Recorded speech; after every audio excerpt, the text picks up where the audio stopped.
Sejam bem-vindos ao canal do PPZ da UEM.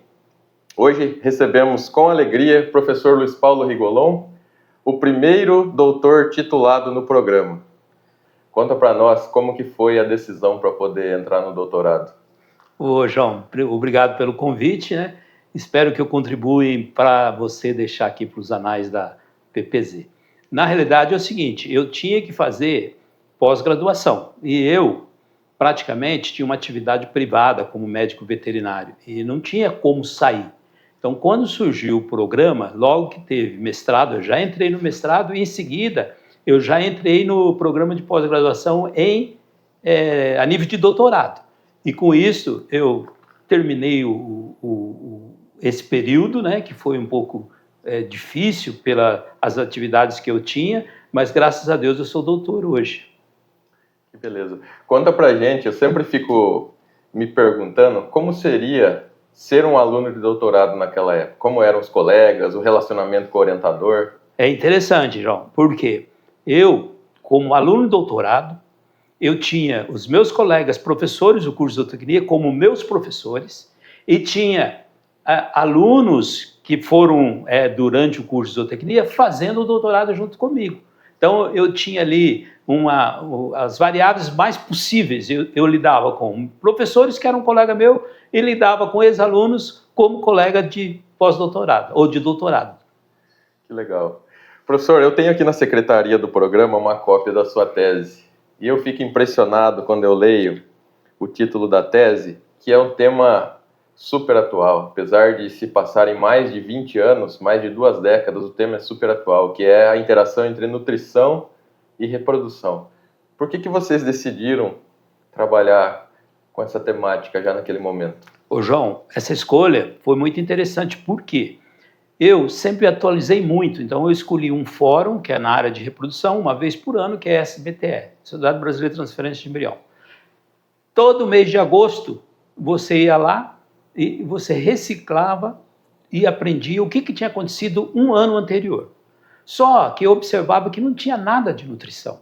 E a nutrição é muito importante para a produção animal. Então, eu acho que ela é pouco estudada, teria que ser estudado mais, apesar que grupos de europeus ou mesmo americanos e canadenses têm estudado muito e têm várias descobertas. E como eu fascinava por essa área da nutrição, ver o que ela acontecia num animal se ele tivesse uma condição corporal exata, recebendo determinado tipo de alimento. Produziria mais embrião no meu caso, que era o meu objetivo, ou não? E aí nós falamos, vamos trabalhar então em cima de nutrição e reprodução. E o senhor poderia comentar rapidamente os principais achados daquele projeto que vocês conduziram? Tá.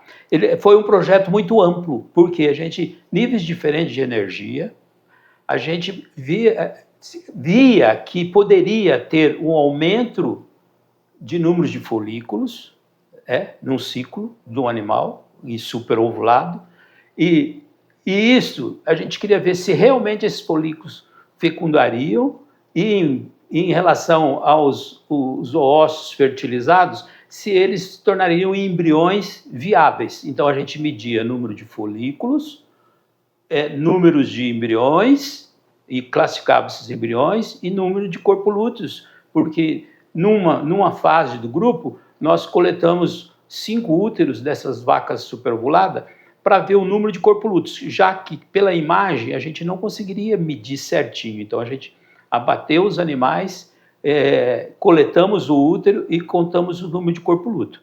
E a gente teve uma surpresa, que o número de corpolúteos, não surpresa porque a literatura já trazia isso, ela sempre dava em torno de 70% os embriões davam 70% em relação ao número de corpolúteo. Teoricamente, cada corpolúteo teria que ser um embrião.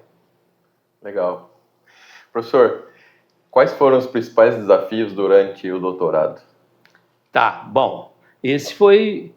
Não vamos falar em dinheiro, né? Porque a gente tem que correr atrás, porque a gente não tinha financiamento. Mas eu tinha uma atividade de pai, né? De profissional liberal, coordenador de um curso de veterinária recém-implantado em Maringá,